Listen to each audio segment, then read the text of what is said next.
The billionaire's laughter cut through the soft clinking of glassware and silver. It wasn't the kind of laughter that filled a room with warmth. It was sharp, deliberate, designed to remind everyone of who held power in that space. "You can't speak Arabic," he said with a smirk, his tone carrying that particular arrogance that only comes from men who have never been challenged. His friends at the table, polished investors and trust fund heirs, chuckled, the sound echoing like coins hitting marble. The woman standing before them, a slim waitress in a simple black uniform, didn't flinch. Her name tag read Nadia. Her eyes were calm, unreadable, but somewhere behind that calm shimmered something dangerous: intelligence. She didn't correct him. Not yet. Instead, she poured his coffee, steady hands betraying none of the indignation coursing through her veins. She'd heard comments like that before. It was the soundtrack of the world she lived in, where accents, skin tones and jobs defined worth. But something about his tone, the condescension dripping from each syllable, hit deeper than usual. Maybe it was exhaustion. Maybe it was the way his words reminded her of every door that had been slammed in her face, every opportunity stolen by someone who assumed she didn't belong. Around her, the restaurant pulsed with quiet wealth. The chandeliers reflected soft golden light across glass walls etched with Arabic calligraphy. Ironic, really, given the man's ignorance. Layali Noor was one of Manhattan's most exclusive fusion restaurants, frequented by diplomats, CEOs, and socialites who liked to pretend they appreciated Middle Eastern culture so long as it came in designer packaging. Nadia had been working there for almost a year, long enough to learn the rhythm of entitlement, the way powerful people looked through her rather than at her. Jack Reynolds was different only in scale. His name was practically currency. Billionaire venture capitalist. Real estate magnate. Founder of Reynolds Capital, a company that had more lawyers than most governments. To the world he was a genius. To Nadia, in this moment, he was just another man who thought money translated into moral authority. "Come on," he said, glancing at his companions with a grin. "You work in a restaurant called Layali Noor. You should at least know what that means." His friends laughed again. Nadia's lips curved slightly, not a smile, not yet. Just a tightening that hinted at something restrained. She met his eyes for the first time, her voice calm, measured, and laced with something that neither he nor his friends could quite identify. "Layali Noor," she said softly, "means Nights of Light. It comes from a line of Arabic poetry by Almuddin Abi, one of our greatest poets. He wrote about how light doesn't only come from the stars, but from truth spoken in the darkness." The table fell silent. For a heartbeat, no one moved. The billionaire's expression faltered, his grin fading as though someone had pulled the plug on his performance. His friends shifted uncomfortably, suddenly unsure of their role in the moment. Nadia didn't wait for a reaction. She simply placed his coffee cup on the table, nodded, and turned to attend to another guest. Jack watched her go, a flicker of something unreadable crossing his features. It wasn't guilt. Not yet. It was confusion. The first crack in a carefully maintained world where waitresses didn't quote poetry and certainly didn't speak in perfect Arabic. That was the night the story began. But for Nadia, the story had started long before that evening. Before Layali Noor, before New York, before the visa troubles and debt and broken promises that brought her here. Her real story began in Cairo, in a small apartment above a bookshop that smelled of paper, cardamom and rain. Her father, Professor Omar Rahman, had been one of Egypt's leading linguists, a man who could find beauty in syntax, who said that language was the soul's mirror. Nadia grew up surrounded by books and debates that stretched long into the night. Arabic, English, French, she learned to move between them as easily as breathing. By 24, she had earned a full scholarship to Columbia University, specializing in comparative linguistics and intercultural semantics. Her research explored how language shapes perception, how words can unite or divide entire civilizations. It was the kind of work that could have built a career, maybe even changed lives. But that dream had evaporated in one brutal week when her department chair, a powerful American scholar with connections in every Ivy League boardroom, took credit for her work. When she protested, the university launched an investigation, not into him but into her immigration status. Within months, her scholarship vanished. So did her legal ability to work in academia. Now she served tables in a city that barely noticed her existence. The restaurant's manager, a man named Colin, approached her after the incident. He was nervous, glancing between Nadia and the billionaire's table. "I saw what happened," he muttered. "Don't let it get to you. They tip big. Just smile and move on." Nadia's expression didn't change. Of course. But inside something had shifted. She'd learned long ago that silence was its own kind of power, that letting arrogance echo unanswered sometimes left the speaker to drown in his own words. Yet there was a flicker of defiance now, small but steady, like a candle flame in a storm. She finished her shift in silence, collected her tips, and walked out into the cold Manhattan night. Snow drifted across the pavement, catching the streetlights in a soft golden glow. Nadia wrapped her coat tighter, her breath fogging the air as she headed for the subway. Her phone buzzed with a message from her younger brother in Cairo. Mama's surgery went well. Don't worry about the bill, we'll figure something out. Nadia exhaled slowly, blinking back tears. She knew what figure something out meant: her brother selling his guitar, her mother pretending the pain was gone, her father's empty chair at the table. She couldn't afford to lose this job. Not over a man like Jack Reynolds. The next evening, the restaurant hummed with its usual rhythm. Soft jazz, whispered conversations, the clink of crystal glasses. Nadia was taking an order at table 7 when Colin hurried over, his expression tight. Private room. Table 21. They specifically requested you. She frowned. Who? He hesitated. Mr. Reynolds. Nadia blinked, then sighed quietly. Of course. When she entered the private dining suite, Jack was already seated, alone this time. Gone were the laughing friends and the performative arrogance. He was scrolling through his phone but looked up as she entered. His tone was casual, almost disarming. You're Nadia, right? Yes, sir. Have a seat. I'm here to take your order. He smiled faintly. Then let's start with a conversation. Nadia hesitated, her instincts telling her to keep distance. I'm not supposed to sit with guests. He gestured to the empty chair anyway. You quoted Almudena Abbey last night. That's not something you hear often in Manhattan. Humor me for 5 minutes. Against her better judgment, she sat. The silence stretched between them before he spoke again. Where did you learn Arabic like that? I was born into it, she replied. It's my mother tongue. Jack nodded slowly. I looked it up. The poem you mentioned, it's about truth, right? About how it exposes arrogance. Her gaze sharpened slightly. You researched it. I was curious. Curiosity and respect are different things, Mr. Reynolds. He leaned back, studying her with interest. Fair enough. Maybe I deserve that. But I'm trying. Trying to what? She asked quietly. He didn't answer immediately. Instead, he looked out the window, the city lights reflecting in his glass. Trying to understand how someone quoting 10th century Arabic poetry ends up serving coffee. Nadia's lips tightened. Because life isn't a meritocracy. You of all people should know that. That made him pause. You think I got here by luck?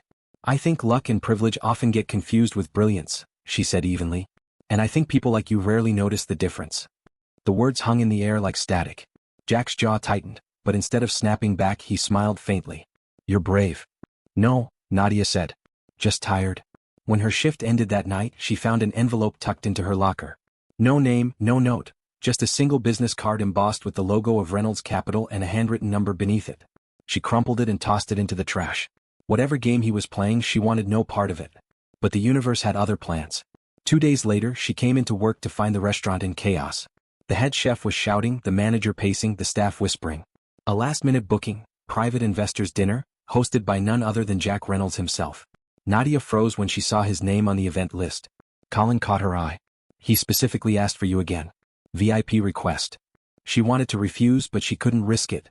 Rent was due, her mother's hospital bills were climbing, and in a city like New York, jobs disappeared faster than subway lights. So she straightened her uniform, tied her hair back, and walked into the lion's den. This time Jack wasn't mocking. He greeted her with a nod, his tone measured. Evening, Nadia. Good evening, sir. You know, he said, I realized I owe you an apology. The other night I was arrogant, she supplied. He chuckled softly. Fair. I suppose I deserved that. He gestured to the seat again. You can relax. I won't bite. I'd rather stand. He shrugged. Suit yourself. The meeting that night was different. While she served, she overheard fragments of conversation.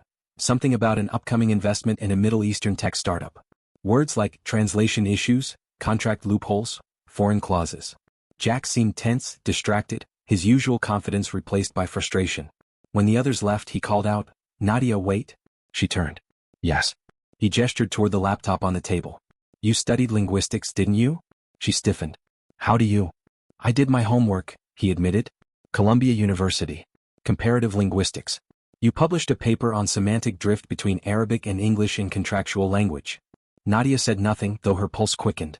That was a long time ago. He nodded. Maybe. But I need your help. Her eyes narrowed. With what?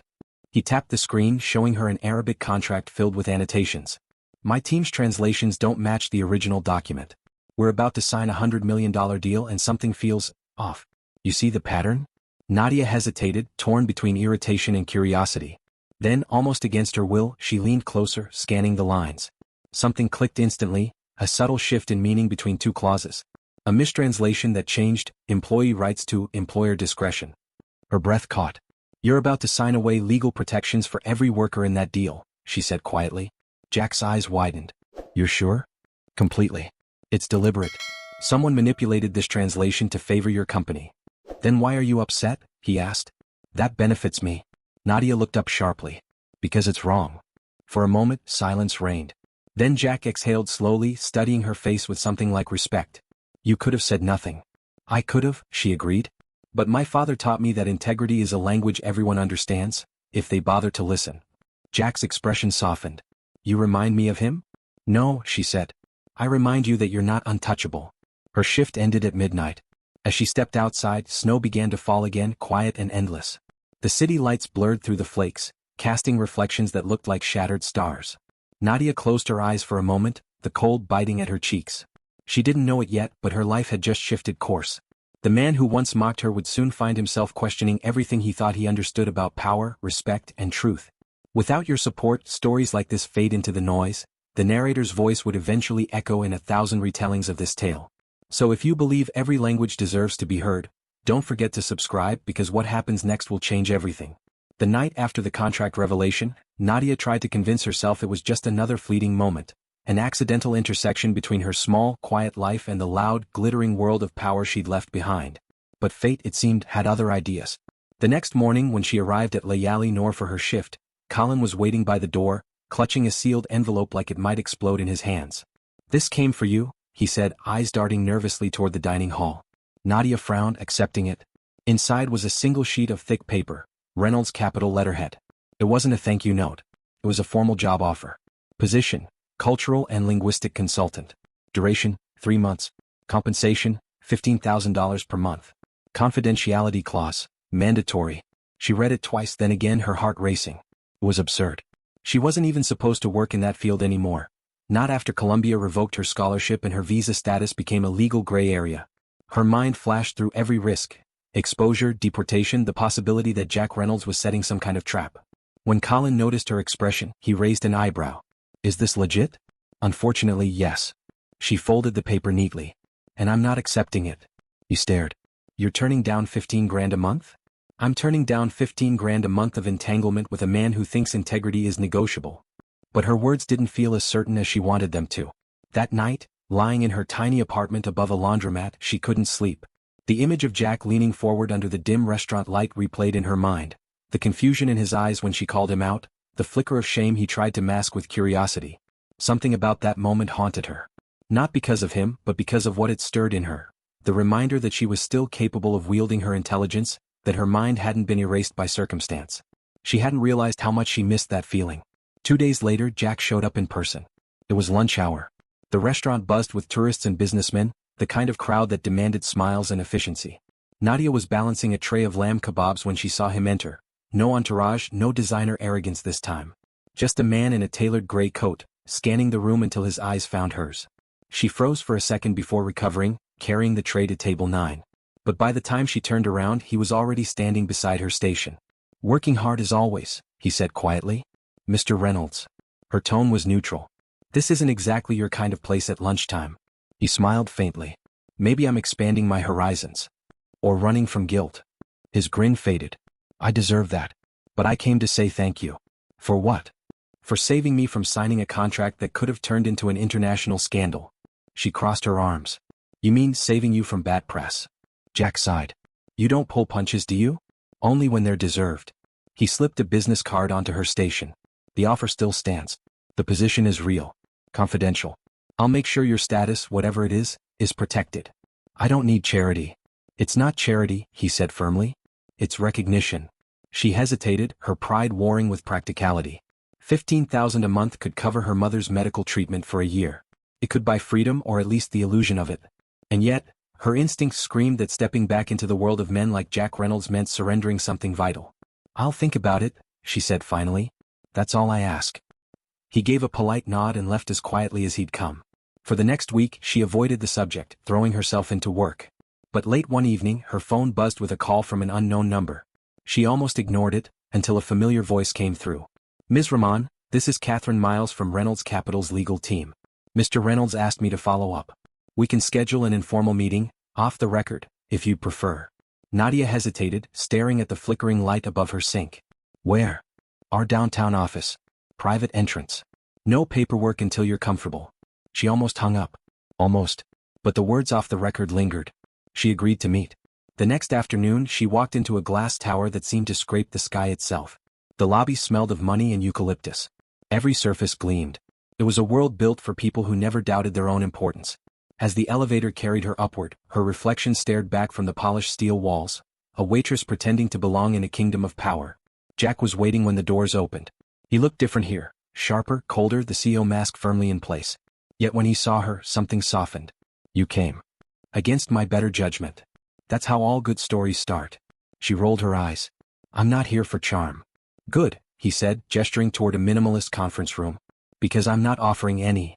Inside, screens glowed with data, stock projections, contract drafts, news headlines. He motioned for her to sit. We're expanding into the Gulf region. I need someone who understands not just the language but the nuance.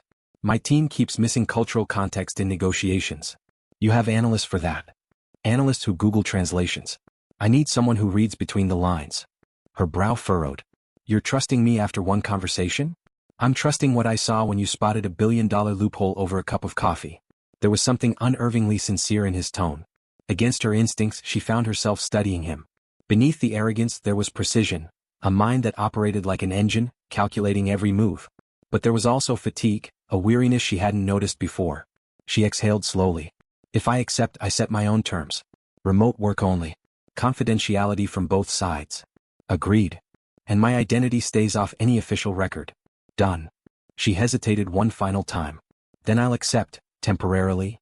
Jack smiled faintly. Temporary miracles are still miracles. The first few days felt surreal. From the cramped chaos of Layali Noor to the sleek silence of Reynolds Capital, Nadia moved like a ghost between worlds. Her workspace was minimalist, just a laptop, a translation terminal, and encrypted documents. She wasn't expected to interact with staff. Everything went through Jack directly. Their first meeting was awkward. He tried small talk, she ignored it. But as they dove into documents, the tension dissolved into focus. The language of business was one she understood instinctively, manipulation hidden in vocabulary, greed cloaked in semantics. She caught patterns others missed, subtle shifts in phrasing that turned ethical compliance into legal evasion. After a week, Jack began to trust her insights completely. This clause, she said one evening, pointing to a line of Arabic text. They're disguising subcontracting as temporary reassignment. It'll let them bypass labor protections. Jack frowned. How do you see that? Because I've seen it before, in academic contracts meant to exploit foreign scholars. He looked at her for a long moment. You've lived too much for your age. She shrugged. Some of us don't have the luxury of ignorance. He smiled faintly then looked away. You're not what I expected. Neither are you, she replied softly. But that doesn't mean I trust you. Days blurred into weeks. Their working rhythm became an unspoken dialogue, her precise, sharp observations matched by his strategic decisions. They argued often, sometimes fiercely but always with mutual respect. Nadia found herself forgetting the gulf between them. For the first time in years, her intellect mattered again. And Jack, beneath his polished exterior, seemed genuinely captivated by her mind. One evening as they reviewed a high-stakes proposal, he leaned back, rubbing his temples.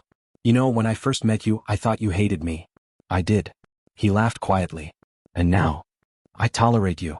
Progress, he said with a grin. But she didn't smile. Don't mistake civility for affection, Mr. Reynolds. I wouldn't dare. He studied her closely. But I am curious. What do you want out of all this? What do you mean? Money? Recognition? Revenge? Nadia hesitated. I want freedom. From debt. From judgment. From people who assume my worth ends at my accent. Jack nodded slowly. That's fair. And you? She asked. What do you want besides more money? He smiled without humor. To prove I'm not just what the tabloids say I am. Then stop acting like it. The remark hit deeper than she intended. For a moment, something raw flickered in his eyes. I'm trying. I'll believe it when I see it. By the second month, their partnership had drawn attention. Executives whispered about the anonymous consultant who kept saving Reynolds Capital from catastrophic deals. Journalists speculated about Jack's sudden ethical rebranding. Nadia stayed hidden, her name buried in encrypted contracts. But with every success, the stakes grew higher. One night, Jack called her into his office after hours. The city glittered behind him, a constellation of power and deceit. There's something you need to see, he said, gesturing to a file on his desk. Internal audit reports from 3 years ago. A whistleblower accused our Middle East division of forging labor compliance documents. The claim was buried. Now it's resurfacing. Nadia's stomach tightened as she scanned the pages. These signatures they're forged. The Arabic isn't even consistent. Whoever did this didn't understand regional dialect differences. He nodded grimly. That's what I thought. This isn't a mistake, Jack. It's systemic fraud. He met her gaze. Then we expose it.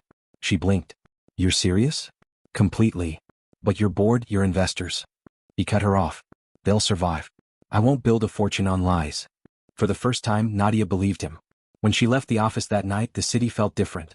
The streets pulsed with the hum of winter wind, taxis gliding through rain-slick asphalt. She stopped by the Hudson, staring at the reflection of lights rippling across the dark water. For so long she'd thought integrity had no place in the world of billionaires. But maybe, just maybe, there was room for redemption. She didn't know yet that redemption, like language, always comes with translation errors. Because while Jack Reynolds was learning humility, someone else inside his empire was learning fear, the kind that makes powerful men dangerous. And Nadia, unknowingly, was standing in their path. If you're still here, you're part of the journey now, the narrator's tone would whisper between sections, steady and inviting. Don't blink. Because the moment she speaks again, she won't just expose a lie, she'll rewrite the balance of power itself.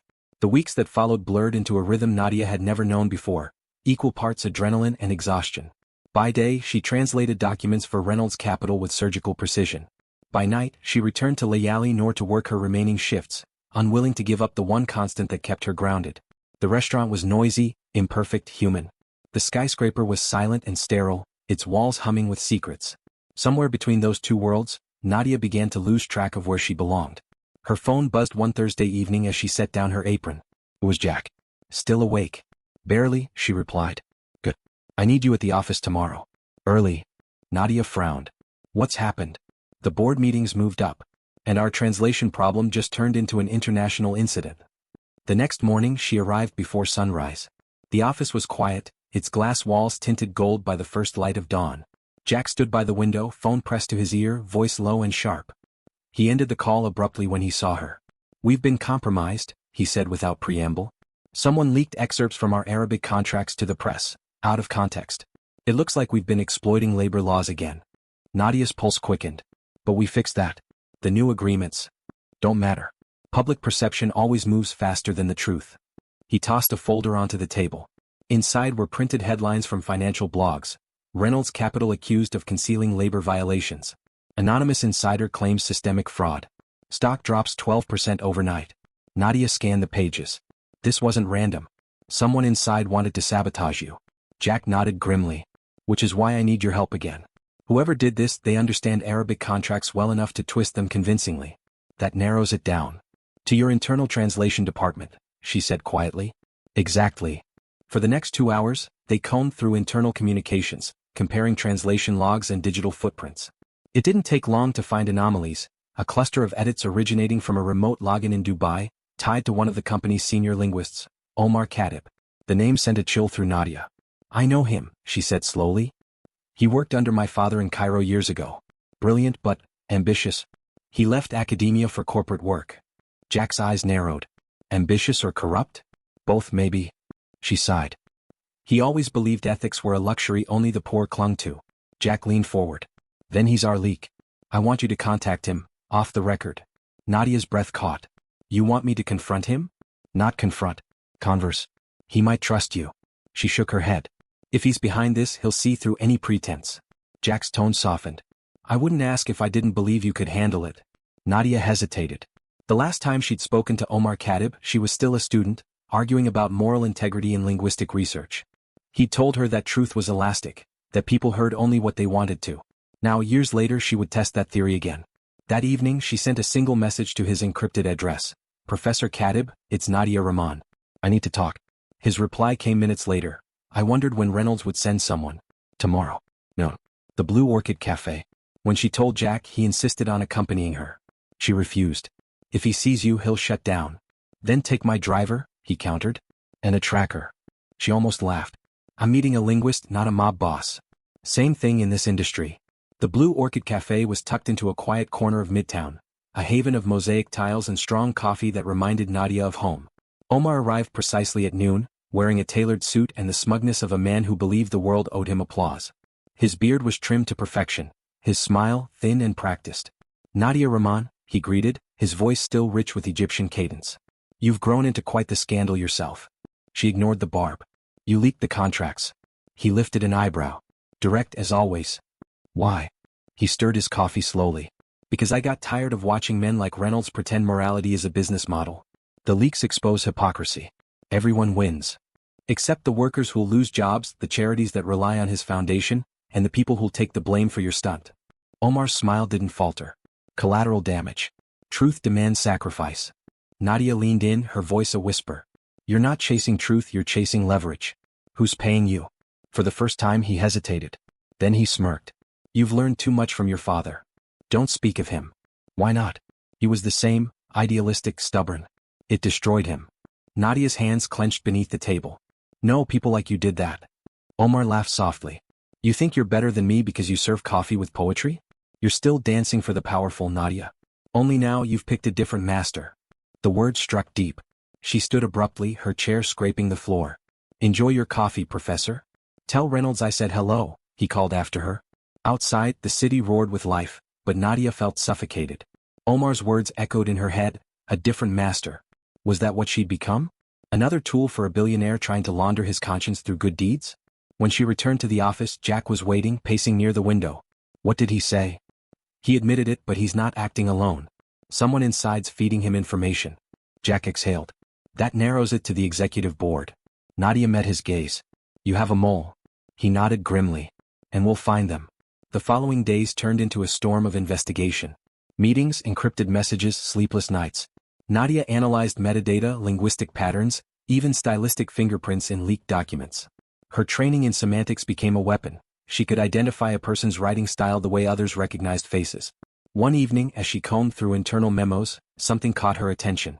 A minor translation note from an executive named Edward Langford, correcting Arabic syntax in a way that mirrored the leaked documents perfectly. Got you, she whispered. She called Jack immediately. Within the hour, he was in her office, eyes gleaming with grim satisfaction. Langford's been my COO for 8 years, he said. I trusted him. Trust doesn't preclude betrayal, she replied softly. They confronted Langford the next morning. The man didn't even deny it. You're cleaning up your reputation, Jack. I'm just speeding the process. The leaks create sympathy, you get to play the hero who fixes it all. Jack's fists clenched. You risked hundreds of jobs for that narrative? Langford smirked. Don't act shocked. You taught me the game. Security escorted him out before Jack could respond. The silence that followed felt heavier than victory. Nadia turned to Jack.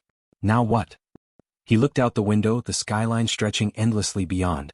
Now we fix the mess, for real. Over the next week, Reynolds Capital went into public overdrive. Jack announced a full audit, restructuring teams, and a transparency initiative. The media hailed him as a reformer. Stock prices stabilized. Investors returned. Yet beneath the triumph, Nadia sensed unease in him, a quiet guilt that success had been bought with too much compromise.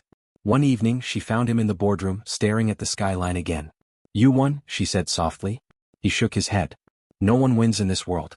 We just lose less. Maybe losing less is enough. He turned to her. You don't believe that? She hesitated. No. But I'm learning to accept that sometimes truth survives best in fragments. He studied her face, then spoke quietly. You know, when I met you, I thought you were just a mirror, reflecting my arrogance back at me. But you're more than that. You're an interpreter. Not just of language, but of conscience. She met his gaze steadily. And what does your conscience say now? That I owe you more than a paycheck. Her chest tightened. Don't make this personal. Too late. His tone was low. It already is. For a moment, the air between them thickened with unspoken tension. The city outside glittered like a million tiny promises neither of them could keep. Nadia broke the silence first. If you want to thank me, use your power to do better. He nodded. I will. Starting with this. He handed her a sealed folder. Inside was a letter from Columbia University's linguistics department. Scholarship reinstated. Funding secured through a private endowment. She froze, eyes darting to him. You didn't. I did. You deserve to finish what they stole from you. Her throat tightened. You think money can fix integrity? No, he said softly. But maybe it can buy back stolen time. Tears stung her eyes. You shouldn't have interfered. Maybe not. But you once said language is the soul's mirror. I'm trying to clean mine. For the first time in years, Nadia didn't know what to say. Gratitude and resentment tangled inside her, impossible to separate. She left without another word, clutching the letter as if it burned. That night, she walked aimlessly through the city, past neon lights and laughing strangers, until she found herself at the steps of the public library. She sat there until dawn watching the world wake up. Her phone buzzed with a message from Jack. "I meant every word." She didn't reply. 2 weeks later she returned to Cairo for the first time in 6 years. Her mother's health had improved. Her brother met her at the airport with tears in his eyes. The city smelled of dust and jasmine and memory. Yet even here, in the warmth of home, she couldn't escape the ghost of that world, the one built on steel and skyscrapers and men who believed they could buy redemption. Her father's old study was untouched. She ran her fingers along the spines of his books, each one annotated in his careful handwriting. One line written in Arabic caught her eye. "The truest language is not spoken but lived." She smiled faintly. Perhaps he had been right all along. Meanwhile, back in New York, Jack Reynolds stood before a wall of cameras, announcing his company's new ethics initiative, a global translation program designed to prevent linguistic exploitation in corporate contracts. At the bottom of the press release, one name appeared in small print: consulting advisor, Dr. Nadia Rahman. The reporters cheered. Jack smiled for the cameras, but his eyes were searching the crowd for a face that wasn't there. Back in Cairo, Nadia watched the broadcast on her phone. When Jack spoke the line, "Language connects us beyond power," she whispered softly in Arabic, "You're learning." Her brother glanced at her. "What did you say?" "Nothing," she murmured. "Just that truth, like language, always finds its voice." The screen faded to black. And yet, somewhere between the echoes of their choices, a new story was beginning. A story neither of them had planned for but both had unknowingly written. "If you're still with us," the narrator's calm voice would rise again, echoing through the audience's hearts, "don't look away now. Because the moment she returns to New York, the line between truth and loyalty will blur again, and this time even words might not be enough to save them." Cairo was supposed to bring peace. But as the weeks slipped by, Nadia realized peace was just another word people used when they were afraid to face the next storm. The city that once felt like home now existed in a liminal space between memory and change. Everywhere she looked, she saw ghosts: her father's laughter, her mother's prayers, her younger self believing that truth could save the world. But truth, she'd learned, was a luxury people only afforded themselves when it didn't threaten their survival. Her scholarship reinstatement had reopened a wound she thought had long since scarred over. Columbia had reached out officially, confirming the endowment under the Omar Rahman Memorial Fund, her father's name. She hadn't needed to ask who funded it. Jack Reynolds had left his fingerprints on the gesture, even if he thought he'd hidden them. And that made it worse. Gratitude had a weight to it, a kind of invisible chain she refused to wear. One humid afternoon she sat with her brother, Kareem, in a small cafe overlooking the Nile. The air was thick with the smell of cardamom coffee and traffic exhaust. He leaned back, watching her with curiosity. "You're not happy," he said finally. She stirred her drink without answering. "You got everything you wanted," he continued. "Your name cleared. Your career back. Even Mama said you should be grateful." "I am," Nadia said quietly. "But it doesn't feel clean." Kareem frowned. "You think he wants something?" She shook her head. "That's the problem. He doesn't. He just wants to feel redeemed." Kareem smiled faintly. "People like him don't seek redemption for others. They seek it for themselves." Nadia looked out over the river. Then maybe it's time someone showed him what real accountability looks like. She returned to New York 6 weeks later. The city was the same, cold, loud, relentless. But when she stepped into Reynolds' capital again, she could feel that something had shifted. The staff greeted her differently now, a mix of respect and fear. Her name carried weight even though few of them had ever met her face to face. Jack had made sure of that. When she reached his office, the door was open. He looked up from his desk, surprised but not shocked. "You're early," he said. "I didn't tell you I was coming." His lips curved into a half-smile. "I guessed. You're not the type to stay away when things are unfinished. Then you know why I'm here." Jack gestured to the seat across from him. "Let me guess, gratitude or confrontation?" "Both," she said simply, sitting down. "You had no right to use my father's name." He winced slightly. "It was meant as an honor. It was manipulation. You knew I couldn't reject it without disrespecting his memory." Jack exhaled, his composure cracking for the first time. "I didn't think of it that way. I just wanted to give you back what was stolen." "Then you should have let me earn it myself." He looked away, shame flickering across his face. "You're right." Nadia studied him for a long moment. "You don't understand what it means to take control of your own story after it's been written by others. You can't buy that back, Jack. Not for me. Not for yourself." He nodded slowly. "Then help me learn." Her jaw tightened. "This isn't mentorship. It's restitution." "Then tell me what I need to do." She leaned back, her voice steady. "Tell the truth. Publicly. About what happened with Langford. About the fraud. About the people who got hurt while you built your empire." Jack's eyes darkened. "You're asking me to destroy everything I've built. I'm asking you to rebuild it honestly. The silence between them stretched long and heavy. Finally Jack spoke, his voice low. If I do this, I lose investors, friends, influence. And maybe you gain something better. He looked at her, something raw and unguarded in his expression. You really think the world rewards truth? No, she said softly. But it remembers it. That night, Jack stayed in his office long after everyone else had gone home. He stared at the city lights below, each one a window into another story, another lie, another person trying to justify what they'd done in the name of ambition. For the first time he wondered if he'd been the villain all along. At midnight he sent a single message to Nadia. If I do this, I'll need you beside me. She didn't respond until morning. I'm not your savior, Jack. I'm your translator. Make sure you understand the difference. The press conference was scheduled 2 days later. It was supposed to be routine, a quarterly update for investors. But the air in the auditorium crackled with anticipation. Rumors had already spread that Reynolds Capital was about to make a shocking announcement. Nadia stood backstage out of sight. She had refused to stand beside him publicly, but Jack had insisted she be there. You're the only one who'll know if I mean it, he'd said. When he took the stage, the cameras flashed like lightning. His speech began predictably: financial performance, market resilience, projected growth. Then without warning his tone shifted. Before we continue, he said, his voice steady, there's something I need to address. Over the past few months, this company has faced serious allegations. Some true, some exaggerated. What matters is that they revealed something I've tried to ignore for too long. That profit blinded us to principle. That's on me. Gasps rippled through the crowd. His board members exchanged panicked glances. I want to make something clear, Jack continued. We manipulated language to protect wealth. We exploited ambiguity. And in doing so we betrayed trust. Today I'm taking full responsibility.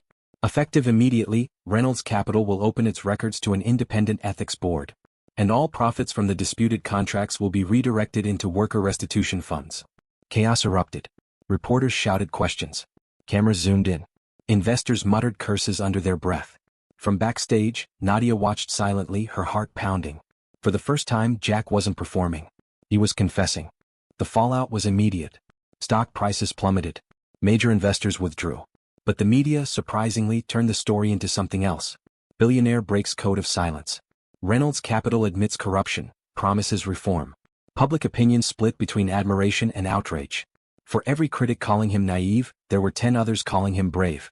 Late that evening, the two of them sat in his office, surrounded by silence. Jack looked exhausted but lighter, as if he'd finally set down a burden he'd carried too long. Well, he said, pouring 2 glasses of water, that went about as bad as it could have. Or as good as it needed to, Nadia replied. He smiled faintly. You really believe that? I believe truth doesn't fix everything. But it stops the bleeding. He handed her a glass. Then here's to truth. She hesitated before clinking it against his. And to knowing when to stop talking. He laughed softly. Fair. They sat in companionable silence for a while, the city humming below. Then Jack spoke quietly. You could have ruined me, Nadia. You had every reason to. Why didn't you? She looked at him steadily. Because my father taught me that justice isn't vengeance. It's balance. And do you think we found balance? Not yet. But we're closer than yesterday. In the days that followed, Jack's confession became the talk of every business network. Analysts speculated about his motives. Rival CEOs called it a publicity stunt. But ordinary people, the ones who'd lost faith in the powerful, saw something else. For once, a billionaire wasn't hiding behind lawyers.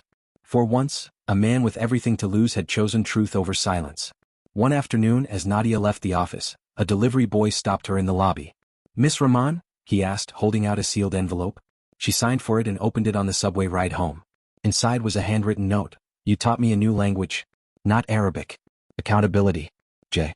She smiled faintly, then folded the note and slipped it into her pocket. Weeks passed. The noise of scandal slowly faded into background chatter. Jack began rebuilding the company from the ground up. Smaller, leaner, cleaner. He appointed ethics advisors, restructured departments, and insisted that every major deal include multilingual compliance checks. It wasn't perfect, but it was progress. For Nadia, progress meant something else entirely.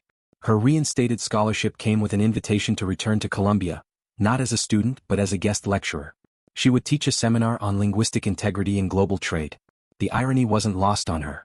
Her first day back on campus felt surreal. The same halls that once carried whispers of scandal now greeted her with applause. As she stood before her students, she began her lecture with the same words her father once told her. Language doesn't just describe reality. It builds it. And those who control words control the world. When the class ended, she lingered in the empty room, staring at the chalkboard. For the first time in years she felt free. That evening her phone buzzed with a message from Jack. Dinner? Not business, thank you. She hesitated before replying. One condition. No expensive restaurants. His reply came instantly. Deal. They met at a small diner on the Lower East Side, the kind of place where the waitresses called everyone Han, and the coffee was perpetually lukewarm. Jack arrived in a plain jacket, no entourage, no pretense. For once they were just two people sharing a meal. He looked around the diner with amusement. I can't remember the last time I ate somewhere without a sommelier. That's because you mistake taste for class, she teased.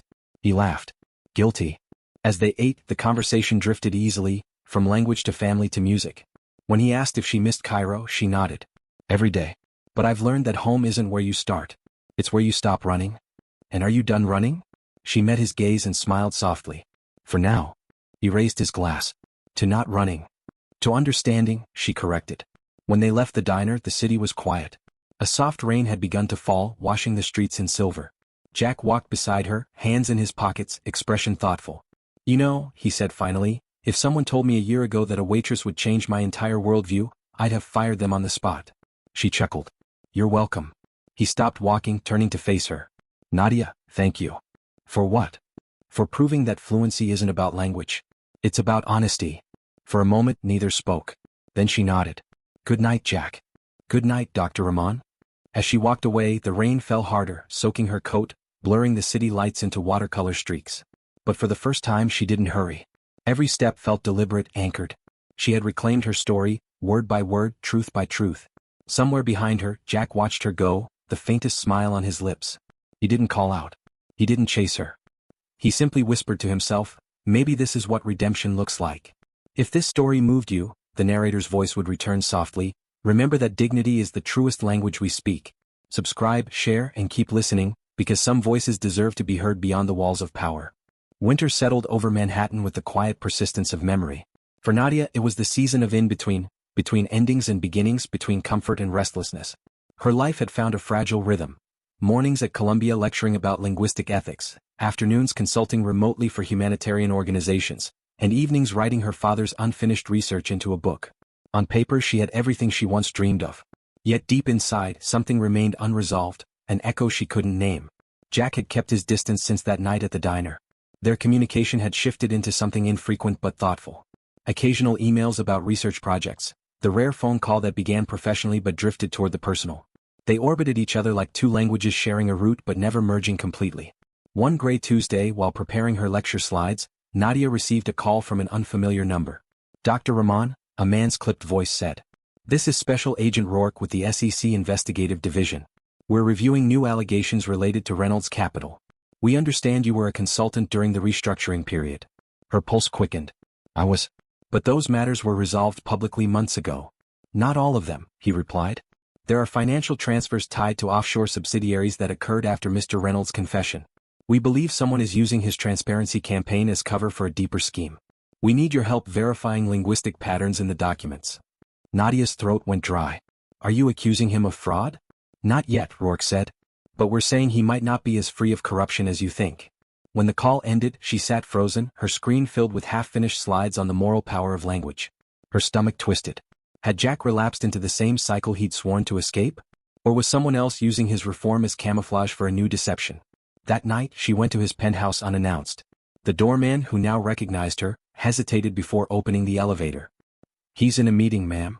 I'll wait. When the elevator doors slid open, she stepped into silence. Jack's home was vast but minimalist.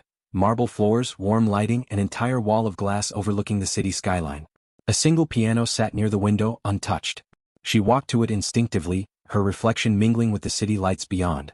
Moments later, Jack entered, phone pressed to his ear. No, cancel the Zurich transfer. I don't care if the board protests. He stopped mid-sentence when he saw her. Nadia. I didn't mean to interrupt, she said. He ended the call. You never interrupt. What's wrong? She crossed her arms. The SEC called me today. His expression didn't change, but something flickered behind his eyes. They're digging again. They said there were new offshore transfers. Jack walked to the window, his reflection fractured by the glass. Those are restructuring payments. Legal. Documented. Then why are they asking for linguistic verification? She pressed. They think someone's laundering through your transparency initiative. He turned to her, voice low but sharp. And you think that someone is me? I think you underestimate how many people still work against you. Jack exhaled. Langford wasn't the only one. There were others, men who made fortunes off the loopholes we closed. They want me to fall. If they can twist my words, they will. Then let me help, Nadia said quietly. He hesitated. You've already done enough. Jack. No, his tone softened. This is my fight. I won't drag you into it again. She met his gaze. You didn't drag me anywhere. I walked in. For a long moment they stood in silence, the city glowing beneath them. Then Jack sighed. If you want to see the documents, I'll send them. But promise me one thing, don't believe anything until you read it yourself. The files arrived the next morning, hundreds of pages of emails, transaction summaries, and multilingual contracts. Nadia spent the day buried in them, tracing linguistic inconsistencies and translation anomalies. At first glance, everything seemed legitimate. But as she cross-referenced dates, she noticed something peculiar. A series of transactions routed through a consultancy in Dubai named Al Nur Global Communications. The Arabic signature at the bottom of each document read O. Khatib. Her blood ran cold. Omar Khatib was supposed to have vanished after the leaks. Yet here he was, hiding behind a shell company that had processed over $50 million in cultural consultancy payments for Reynolds Capital's partners. And each document used the same poetic phrasing pattern Nadia had once admired in his academic writing. Rhythmic, metaphorical, almost literary. Someone had used language itself as the smokescreen for embezzlement. She called Jack immediately. It's Khatib. He's laundering money through your reform fund. The same man who tried to destroy you. Jack cursed under his breath. How? By embedding coded phrases into your public contracts. They look like translation errors, but each line corresponds to a payment sequence. He's using your transparency as his cover. Jack slammed his fist onto the desk. That son of a... Stop, Nadia interrupted. If we go to the authorities without proof, they'll assume you're complicit. Then what do you suggest? She took a breath. We outsmart him. On his own linguistic battlefield. The plan was dangerous but precise. Nadia drafted a new set of dummy documents, public-facing agreements that appeared genuine but contained embedded countercodes only she and Jack understood. If Khatib intercepted or altered them, his fingerprints would appear unmistakably in the linguistic metadata. For 3/10 days they waited. Then on the fourth morning Jack's IT team flagged an unauthorized login from Dubai. The intruder had modified the documents exactly as expected, adding his telltale phrases. The trap was sprung. Within 48 hours, authorities in the UAE raided Khatib's office. He was caught attempting to transfer encrypted data onto a private server. The scandal exploded across international media. Renegade translator behind global laundering network. The billionaire who exposed his own hacker. When the news broke, Nadia and Jack watched together in his office. For once neither spoke. The silence between them wasn't empty, it was heavy with disbelief, relief, and the slow realization of what they'd just survived. Finally Jack exhaled. You did it again. No, she said softly. We did. He turned to her, expression unreadable. You could have walked away. Why stay? Because this isn't about you, Jack. It's about what my father taught me, that words can enslave or liberate. Someone has to guard the line between the two. He smiled faintly. Then you're my guardian angel. She shook her head. No. Just your translator. The fallout was swift and transformative. Reynolds Capital became synonymous not with greed, but with accountability. Media outlets that once mocked Jack now hailed him as a reformist visionary. But fame was a fickle tide. For every voice praising him, another accused him of orchestrating the whole affair as a publicity stunt. Jack refused interviews. If they want truth, he told Nadia, they'll find it in the work, not my words. That night, she found him alone on the rooftop terrace, the wind cold against the New York skyline. You're quiet, she said. He smiled without looking at her. Just thinking how fragile it all is. One sentence, one wrong phrase, and everything changes. That's language, she replied softly. It gives power only to those who respect it. He turned to her.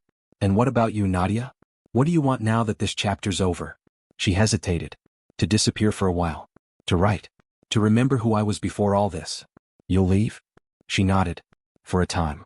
He nodded, acceptance flickering in his eyes. Then promise me something. What? When you publish that book, let me write the foreword. She smiled. Only if you promise not to make it about redemption. He laughed quietly. Deal. A month later, she boarded a plane to Lisbon, a quiet city of hills and faded light. She rented a small apartment near the ocean and spent her days writing, translating her father's work and rediscovering silence. The waves became her new language, steady, patient, endlessly interpretable. At night, she'd scroll through her messages, pausing on one from Jack that she hadn't deleted. You once said the world remembers truth. If that's so, then somewhere it remembers you. She never replied, but every time she read it she smiled. Her manuscript grew slowly, page by page, a story about the ethics of language and the cost of integrity. But beneath the academic prose, something personal began to emerge, the chronicle of a man and a woman bound not by romance, but by the shared discovery that power without honesty is just noise. 6 months later her book was finished. She titled it The Grammar of Conscience. The final line read, "We speak our truest selves not when we are understood, but when we choose not to lie." When she sent the manuscript to her publisher, she attached a note addressed simply, "For the one who listened." Days passed, then weeks. One morning she received a package with no return address. Inside was a single item, a first edition Arabic copy of Al-Mutanabbi's collected poems. On the inside cover, written in Jack's handwriting, were the words, "Truth spoken in the darkness is still light." For Nadia. She closed the book gently, tears welling behind her eyes. Outside, the Atlantic wind howled, carrying with it the scent of salt and distance. She whispered softly in Arabic, and sometimes the listener becomes the speaker. A year later her book became a global success.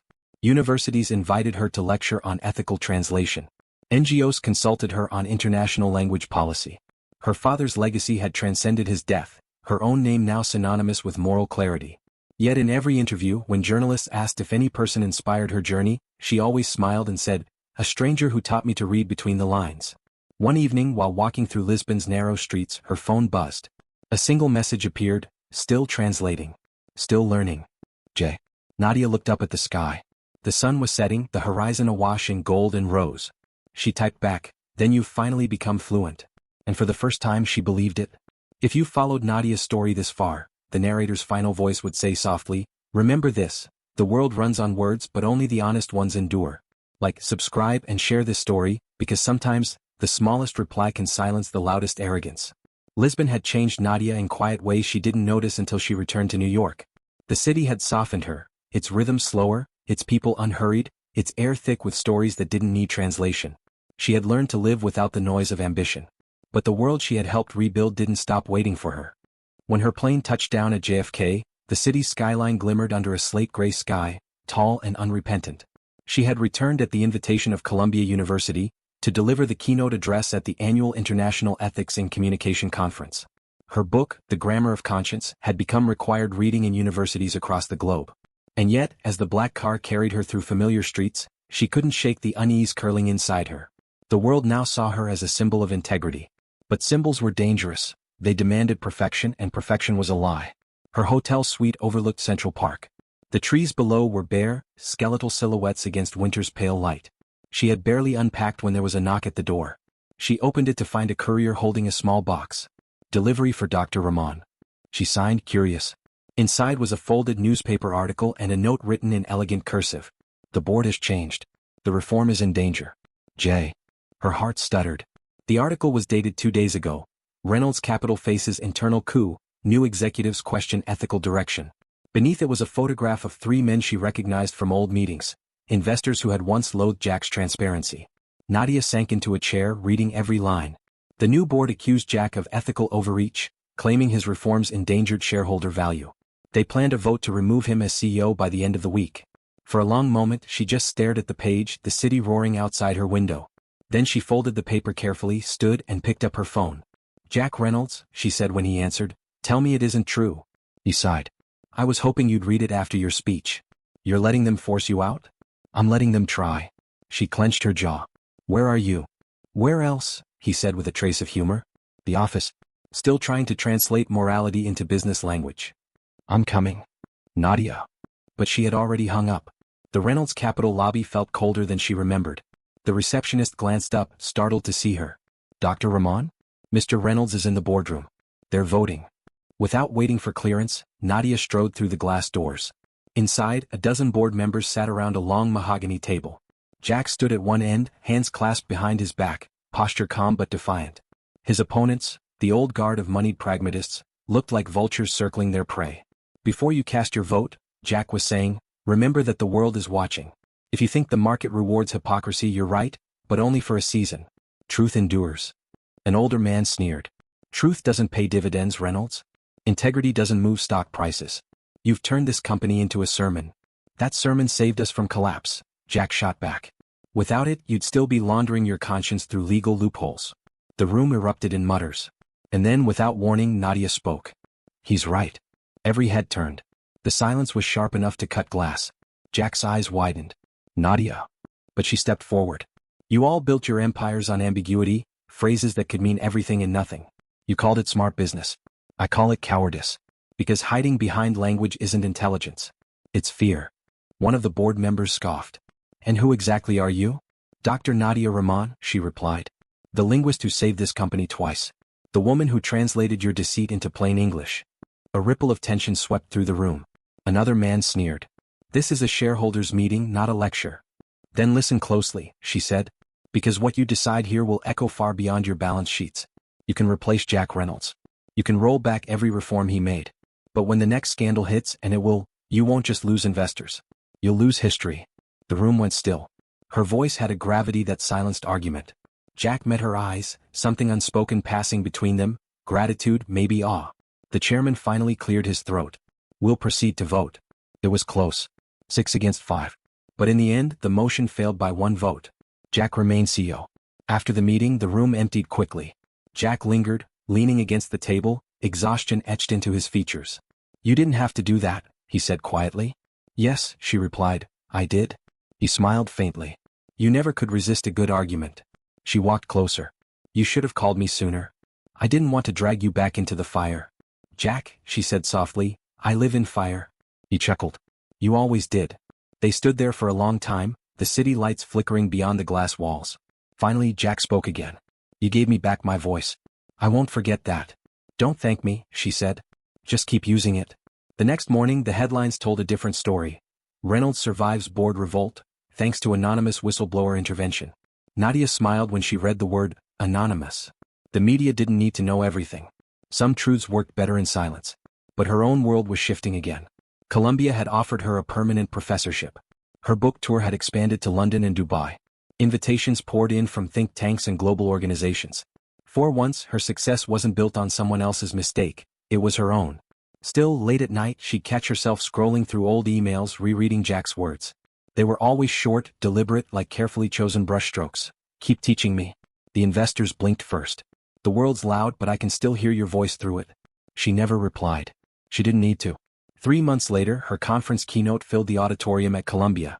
Hundreds of students, scholars, and journalists crowded the hall. Cameras flashed as she approached the podium, the air electric with anticipation. She began without notes. Language, she said, isn't just communication. It's power. It's how the powerful hide behind politeness and how the powerless carve truth into stone. Every civilization collapses when words lose their meaning. Because when you can't trust language, you can't trust people. She paused, scanning the crowd. I once met a man who thought Arabic was just a sound. He mocked it, dismissed it. But when I replied in his tongue, perfectly and without anger, he realized something profound. That ignorance spoken loudly is still ignorance. And that understanding begins when we listen to what we fear. The audience was silent. Every eye was fixed on her. Words, she continued, are the bridges between worlds. But bridges can burn if we build them with arrogance. So speak carefully. Translate with honesty. And remember, every sentence you utter tells the world who you are. When she finished, the applause felt like thunder. Cameras clicked. Journalists rushed forward. But Nadia stepped back from the podium, overwhelmed by the weight of it all. Somewhere near the back of the auditorium, a figure stood, tall, familiar. Jack. Their eyes met. He didn't wave, didn't approach, didn't need to. The faintest smile passed between them before he turned and slipped out of sight. That night, as she walked through campus alone, snow began to fall. She stopped beneath a lamppost, watching the flakes drift down like tiny, wordless messages from the sky. Her phone buzzed with a text. The board backed down for good. I resigned anyway. Time to start something new. Jay. She smiled softly and typed back, whatever it is, let it speak truth. A minute later came his reply, it already does. It has your fingerprints all over it. 2 months later, she read the news online. Reynolds Foundation launches Global Ethics Institute to promote fair trade, transparency, and linguistic justice. The announcement named her as honorary chair. She hadn't been consulted, but she wasn't surprised. Jack always found a way to tie her back into the narrative, this time not as a footnote but as its moral core. And maybe that was fine. Because this time she didn't feel used. She felt seen. As spring arrived, Nadia began her next project. A documentary exploring the relationship between language and justice across cultures. Her opening narration was simple, her voice calm and deliberate. Every empire begins with a word. Every revolution does too. And sometimes the smallest sentence can rewrite a man's soul. Weeks later, while reviewing footage late one night, she received an unexpected call. "Dr. Rahman," a voice said. "This is the UN Secretary General's office. We'd like to invite you to join our Global Ethics Advisory Council. Your work has redefined the moral vocabulary of our time." Nadia blinked in disbelief. I don't know what to say." "Say yes," the caller replied gently. She did. Months turned to years. Jack's foundation grew. Nadia's influence expanded quietly across institutions. They spoke rarely now, but each knew the other's silence was not absence. It was understanding. They had both become fluent in a language only truth could teach. One evening, while giving a lecture in Geneva, Nadia ended with a simple line: "There are words that divide and words that heal. The greatest act of courage is choosing the latter." Afterward, as the audience filed out, an envelope was slipped into her hand. Inside was a note in Jack's handwriting. "Every empire begins with a word. You taught me to choose mine wisely." Beneath it was a single pressed jasmine flower. Nadia smiled, closed her eyes and whispered, "And sometimes silence is the most honest word of all." If you've journeyed with us through this story, the narrator's voice would close softly. Remember, arrogance speaks loudly but truth speaks last. Like, subscribe and keep watching, because justice always begins with a word. Years later, the world had changed, though it rarely admitted it. The global economy had adapted new ethical frameworks, policies rooted in linguistic transparency, cultural accountability, and moral literacy. Journalists credited the shift to a small coalition of scholars and reformers who dared to redefine how power spoke. At the heart of that movement, though she never claimed the title, stood Dr. Nadia Rahman. Her name had become synonymous with integrity. Governments sought her advice, universities taught her theories, and students quoted her like scripture. Yet through all the praise and policy meetings, she remained strangely distant from her own fame. Success had always been a language she spoke reluctantly. In her Lisbon apartment, sunlight filtered through lace curtains, illuminating shelves stacked with books in Arabic, English, and Portuguese. On her desk sat a letter sealed with a familiar insignia, the Reynolds Foundation. She hesitated before opening it. Inside, a single handwritten note. 10 years since the first conversation that changed both our lives. The Institute is thriving. But there's one last project we need your voice for. Come to New York. Jay. Her breath caught. It had been years since she'd last seen Jack Reynolds in person. They had corresponded occasionally, short messages, thoughtful exchanges, but their paths had diverged. She had built her legacy in academia. He had reshaped his empire into something resembling conscience. Yet something in the letter's tone felt different, not business but closure. She packed lightly and booked a flight for the next morning. When she arrived, New York was drenched in late summer haze. The skyline glimmered beneath a golden dawn, familiar yet foreign. A car from the foundation met her at the airport, whisking her through the city toward a newly opened building near the East River. The Reynolds Institute for Global Ethics was unlike any corporate headquarters she had ever seen. It was filled with light, open spaces and inscriptions on the walls, quotes about truth, translation, and moral courage. As she stepped inside, she noticed something astonishing, her own words engraved at the entrance. "Language doesn't just describe the world, it decides what kind of world we live in." Dr. Nadia Rahman. She stopped in her tracks, emotion tightening her chest. Jack appeared at the top of the stairs, smiling faintly. Time had changed him. The sharpness of youth had softened into steadiness. His hair had grayed slightly at the temples, his eyes carrying that same mixture of curiosity and humility she'd once found infuriating and endearing. "Nadia," he said quietly, "you came. I had to see if you'd finally learned to quote your sources properly." He chuckled, descending the stairs. "Still correcting me after all these years. Someone has to." He stopped in front of her, studying her face as though verifying something words couldn't express. "It's been too long. Time has a way of stretching between people who think too much." He smiled. "Then let's shorten it." They walked through the institute together. Each room told a story, one of reform, education, and reconciliation. Students from around the world worked on translation projects, building tools that protected laborers, journalists, and refugees from linguistic exploitation.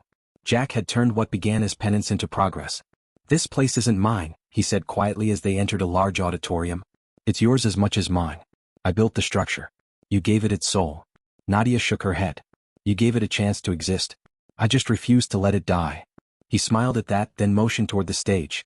"We're dedicating a new wing today, the Rahman Center for Ethical Communication. I didn't tell you earlier because I wanted it to be a surprise." She blinked, speechless. "Jack, you can't just." "I can," he said softly, "because the world needs to remember where this began. A waitress who refused to stay silent when a billionaire mocked her language. For the first time in years, tears welled in her eyes. "You still exaggerate." He shrugged lightly. "I translate." The dedication ceremony drew scholars, leaders and activists from across the globe. Cameras flashed, speeches echoed, and applause thundered. When it was Nadia's turn to speak, she stood at the podium for a long moment, the audience waiting. She looked out at the crowd, faces of every color and creed, and said quietly, "Once, a man told me that Arabic was a sound he didn't understand. I replied not with anger but with understanding. Because arrogance can shout but truth whispers, and still it's louder." The room fell silent. "We live in a world that weaponizes misunderstanding," she continued. "But the future belongs to those who translate, not just words but intentions, empathy and justice. The next revolution won't be fought with guns or wealth, but with clarity." Applause erupted, but Nadia barely heard it. Her eyes had found Jax in the front row. He wasn't smiling, just watching with quiet pride. That evening, after the ceremony, the two of them sat on the rooftop terrace overlooking the river. The city below shimmered like a field of stars. "I never thought it would end like this," Jax said softly. "It hasn't ended," Nadia replied. "It's just quieter now." He nodded. "You were right all along. Redemption isn't something you buy or build. It's something you practice one word at a time." She smiled faintly. "You finally sound fluent." He laughed under his breath. "Then let me say this in a language I never learned to speak properly. Thank you." "For what?" "For saving me from the man I used to be." Nadia turned toward him, the evening light catching the edges of her face. "You saved yourself, Jack. I just handed you a mirror."